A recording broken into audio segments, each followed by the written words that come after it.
समझते हैं कि RS नेमिंग होती क्या है। अभी बीच वाला कार्बन है, उससे चारों तरफ से फिशर प्रोजेक्शन में फ्लोरीन, क्लोरीन, ब्रोमीन और हाइड्रोजन लगा हुआ है।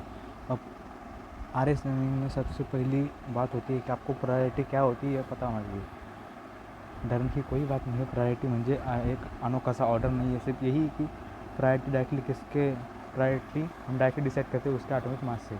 अब यहाँ देखेंगे तो सबसे बड़ा मास किसका है, ब्रोमीन का, तो हम उसे फर्स्ट मानेंगे। इसके बाद ब्रोमीन से थोड़ा सा कम क्लोरीन, उसको सेकंड, और फ्लोरीन थर्ड, और हाइड्रोजन फोर्थ में। अब यहाँ देखो, अब हम 1 2 3 में जाएंगे डायरेक्टली, 4 को हम भूल जाएंगे, डायरेक्टली 1 2 3 में जाएंगे। 1 2 3 कैसा है, ऐसा।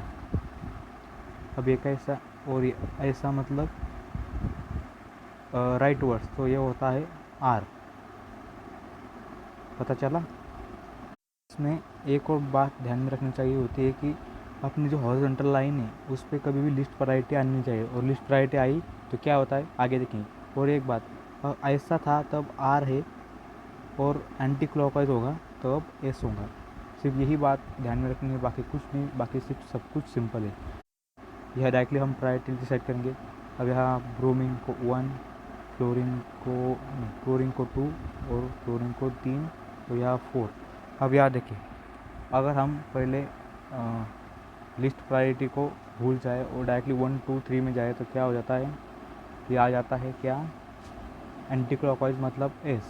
पर यहाँ हाइड्रोजन अपने हॉरिजॉन्टल पोजीशन में होने के कारण हमें क्या करना पड़ता है, हाइड्रोजन जब भी, मतलब सबसे लिस्ट प्रायोरिटी वाला कंपाउंड अगर अपने हॉरिजॉन्टल लाइन में आए तो हमारा जो आंसर आने वाला होता है उसे भूल कर उसको हमें पलट देना होता है। यहाँ हाइड्रोजन को भूल जाए तब आता है S, पर यह हाइड्रोजन हॉरिजॉन्टल पे है, इसलिए इसका आंसर क्या आ जाएगा, R।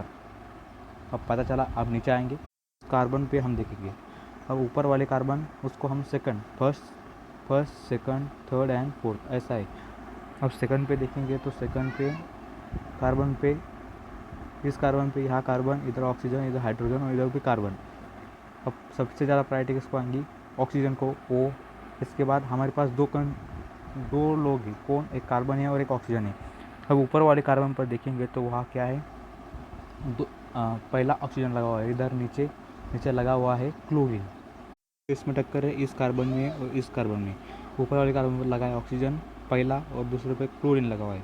अब ऑक्सीजन और क्लोरीन में कौन बड़ा है, ऑब्वियसली क्लोरीन है, इसलिए इस कार्बन को क्या मिलेगा, इस ब्रांच को कितना पॉइंट मिलेगा, इसकी प्रायोरिटी आ जाएंगी सेकंड, और लास्ट में हाइड्रोजन को थर्ड, नहीं सॉरी, इसके बाद कंसिस्टेंट में कौन हारा था, इसको थर्ड और इसको फोर्थ। अब क्या घुमा दिया तो क्या हुआ, 1 से 3 को जाएंगे तो क्या ऐसा आ गया, मतलब क्लॉकवाइज R, और हाइड्रोजन किस पे है, हॉरिजॉन्टल पे है, इसलिए हमें क्या करना पड़ेगा, इसको पलटा देना पड़ेगा। तो सेकंड कार्बन का क्या आ गया, S। ऐसे ही नीचे वाले को देखोगे तो कार्बन पे देखिए, इस कार्बन पर देखेंगे तो क्या हुआ, पहला कौन, क्लोरीन, उसके बाद इस कार्बन पे हाइड्रोजन, उस कार्बन पे क्या, ऑक्सीजन, इस कार्बन पे क्या, हाइड्रोजन, इस कार्बन पे क्या, ऑक्सीजन। क्या कौन जीतेगा, ऑक्सीजन बड़ा, इसलिए इसको आ जाएगा 2, इस पूरी ब्रांच मतलब ये सब ब्रांच, इसको 2, और इसके बाद इसको 3, और हाइड्रोजन सबसे कम 4। 2 3 कैसा आ रहा है, उल्टा, क्या, S आ रहा है।